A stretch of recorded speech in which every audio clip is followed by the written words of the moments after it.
அனைவருக்கும் வணக்கம். மீனராசிக்காரர்களுக்கு முழு சுபகிரகம் என்று அழைக்கக்கூடிய குரு பகவான் இந்த வேளையில் உச்சபலம் பெறுகிறாருங்க. அவர் ராசியின் அதிபதியாக இருக்கிறார்.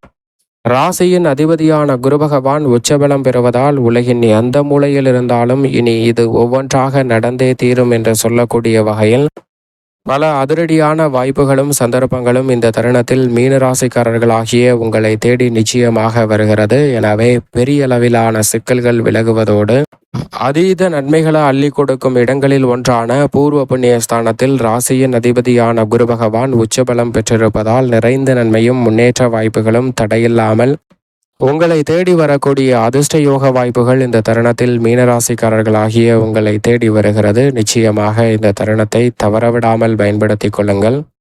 பொதுவாக குரு பகவானை பொறுத்த வரைக்கும் நவ கிரகங்களிலே முழு சுப கிரகமாக பார்க்கப்படுகிறாருங்க. நவ கிரகங்களிலேயே தோஷமற்றவர் என்று சொல்லக்கூடியவராகவும் நவ கிரகங்களுக்குமே ஆசானாகவும் திகழக்கூடியவர் தான் குரு பகவான். அப்படிப்பட்டவர் இந்த வேளையில் உச்சம் பெறுவதால் நீங்கள் எதிர்பார்ப்பதை விட மிகப்பெரிய அளவிலான வாய்ப்புகள் உலகின் எந்த மூலையில் இருந்தாலும் இந்த தருணத்தில் உங்களை தேடி வரப்போகிறது. அதோடு மட்டுமல்லாது குரு உச்சத்தின் காரணமாக இனி இது ஒவ்வொன்றாக நடந்தே தீரும் என்று சொல்லக்கூடிய வகையில் சிறப்பான வாய்ப்புகளை ஏற்படுத்தி கொடுக்கிறாருங்க.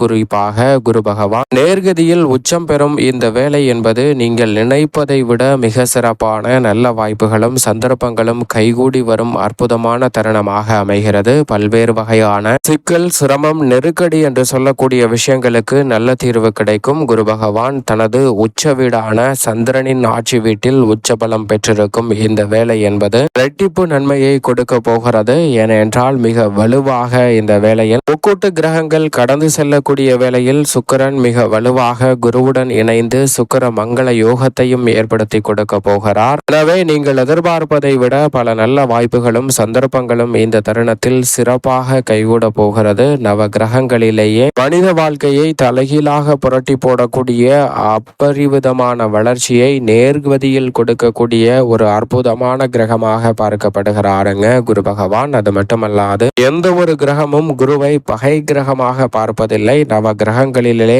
பகை கிரகமற்ற ஒரே கிரகம் என்று சொன்னால் அது நிச்சயமாக குரு பகவான் தான். எனவேதான் வானியல் அரசன் நவ கிரகங்களின் தலைவன் என்று அழைக்கப்படுகிறார். அப்படிப்பட்டவருடைய பார்வை படக்கூடிய வேளையில் நமது வாழ்வில் சந்திக்க வேண்டும் என்று நம்மளை துரத்தி கொண்டிருந்த பல வகையான சிரமங்களும் விலகக்கூடிய நல்ல சந்தர்ப்பம் நிச்சயமாக உண்டு. நீங்கள் நினைப்பதை விட குரு பார்க்கின் கோடி நன்மை என்று சொல்லக்கூடிய வகையில் சிறப்பான வாய்ப்புகளை சந்திக்கும் தருணமாகவும் இந்த வேலை அமைய போகிறது. குருவின் உச்சத்தின் காரணமாக இந்த வேளையில் தொழில், வியாபாரம், உத்தியோகம் என பல பணிகளில் உச்ச நிலையை அடையக்கூடிய வகையில் சிறப்பான வாய்ப்புகள் அடுத்தடுத்து நிறைவாக கிடைப்பதற்கான முதன்மையான அதிர்ஷ்ட யோகம் உண்டு. அதோடு மட்டுமல்லாது எதை எப்படி செய்ய வேண்டுமோ அதை அப்படி சிறப்பாக மாற்றி கொடுக்கக்கூடிய நல்ல சந்தர்ப்பத்தை உருவாக்கி கொடுக்கிறார். உதாரணமாக ஒரு கதை ஒன்றை பார்ப்போம். ஒரு துறவி ஒருவர் இருக்கிறார். அவர் தன்னுடைய பயணம் ஒன்றை மேற்கொள்கிறார். அப்படி பயணம் மேற்கொண்டு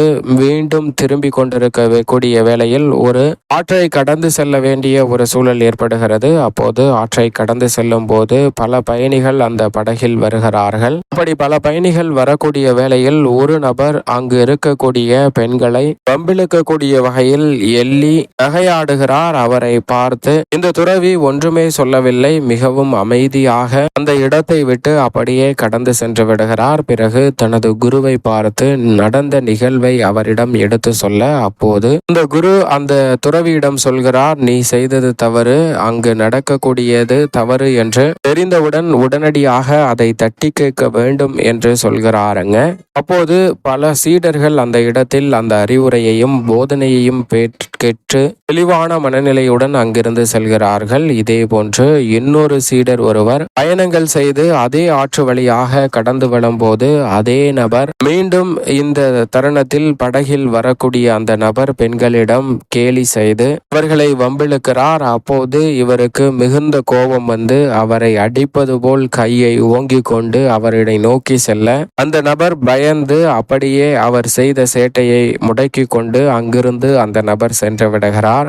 இந்த நிகழ்வை குருவிடம் வந்து இந்த சீடர் சொல்ல அந்த சீடரிடம் குரு சொல்கிறார், துறவியாக இருக்கக்கூடிய உனக்கு நிச்சயமாக கோபம் வரக்கூடாது, கோபத்தை குறைத்து கொள் என்று சொல்லி அறிவுரை சொல்கிறார். இதை கேட்டவுடன் அங்கிருந்த சீடர்கள் அனைவருமே, குருவே, முன்பு அதே நிகழ்வு ஒருவருக்கு நடந்தபோது அமைதியாக இரு என்று சொன்னீர்கள், ஆனால் இப்போது அதே நிகழ்வை தட்டி கேட்டதற்கு தட்டி கேட்க கூடாது, அமைதியாக கோபத்தை கொஞ்சம் குறைத்து கொள்ள வேண்டும் என்று சொல்கிறீர்களே, எனக்கு ஒன்றும் புரியவில்லை என்று அங்கிருந்த சீடர்கள் அவரிடம் கேட்க, அப்போது குரு சொல்கிறார், முன்பு அந்த நிகழ்வை சந்தித்த அந்த சீடன் மிகுந்த மென்மையான குணம் கொண்டவன், அதனால் அவனுக்கு கொஞ்சம் அநியாயத்தை தட்டி கேட்கக்கூடிய அளவிற்கு துணிவு வேண்டும் என்று சொன்னேன்.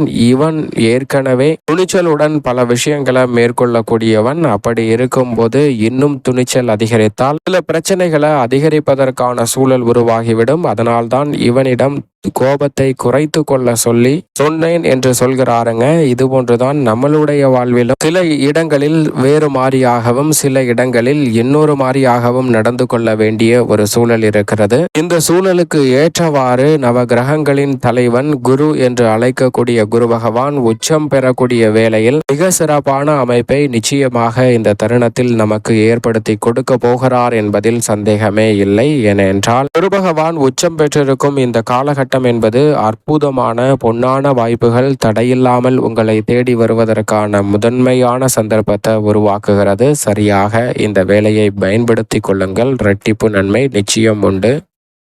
மீன ராசிக்காரர்களுக்கு ராசியின் அதிபதியான குரு பகவான் பூர்வ புண்ணிய ஸ்தானம் என்று சொல்லக்கூடிய 5இல் மிக வலுவாக உச்சபலம் பெற்றிருப்பதால் நிறைந்த நன்மையும் முன்னேற்ற வாய்ப்புகளும் தடையில்லாமல் கிடைக்க போகிறது. நீதிமன்ற வழக்குகள், பூர்வீக சொத்துக்கள் ரீதியான பிரச்சனைகள் உள்ளிட்ட பல சிரமங்கள் இந்த தருணத்தில் தவிடுபடியாகி மீன ராசிக்காரர்கள் எதிர்பார்க்கக்கூடிய குடும்ப நிம்மதி பிறக்கும் தருணமாக இந்த வேலை அமைய போகிறது. பொதுவாகவே குரு பகவான் 5இல் இருப்பது அமோகமான வளர்ச்சியையும் சிறப்பான முன்னேற்றத்தையும் உறுதியாகவே அள்ளி கொடுக்கும். அந்த வகையில் பார்க்கும்போது மிக பெரிய அளவிலான இரட்டிப்பு நன்மையையும் வளர்ச்சியையும் இந்த தருணத்தில் சந்திக்கக்கூடிய நல்ல சந்தர்ப்பம் உறுதியாகவே கிடைக்கிறது.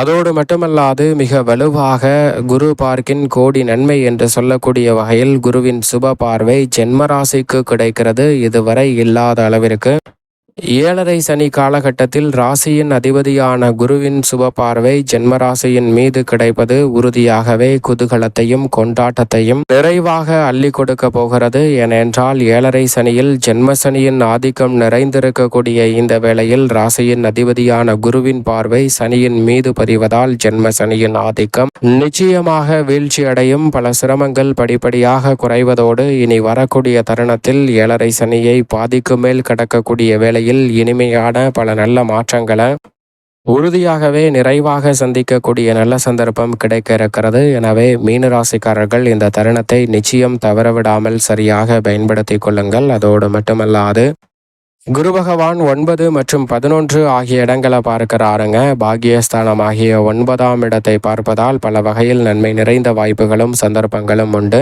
மிகவும் வலுவாக லாபஸ்தானம் ஆகிய 11ஆம் இடத்தை பார்ப்பதால் எதிர்பார்ப்பதை விட தனலாபம் நிறைவாக உங்களை தேடி வரும் தருணமாகவும் அமைகிறது. எனவே தவறவிடாமல் பயன்படுத்தி கொண்டால் உலகின் எந்த மூலையில் இருந்தாலும் மிக பெரிய அளவிலான சிறப்பான வெற்றி வாய்ப்புகள் நிச்சயம் தடையில்லாமல் உங்களை தேடி வரக்கூடிய நல்ல சந்தர்ப்பம் உண்டு. மேலும் இந்த தருணத்தை மீனராசிக்காரர்கள் சாதகமாக மாற்றிக்கொள்ள உறுதியாகவே இந்த வேளையில் வாரத்தில் வியாழக்கிழமை விரதமிருந்து அருகாமையில் உள்ள குரு பகவான் சன்னதி சென்று தீபம் ஏற்றி வழிபாடு செய்யுங்கள். மிக பெரிய அளவிலான வளர்ச்சியும் முன்னேற்றமும் உங்களை தேடி வரும். தொடர்ந்து 9 வாரம் வழிபாடு செய்தால் நிறைந்த நன்மை நிச்சயம் உண்டு.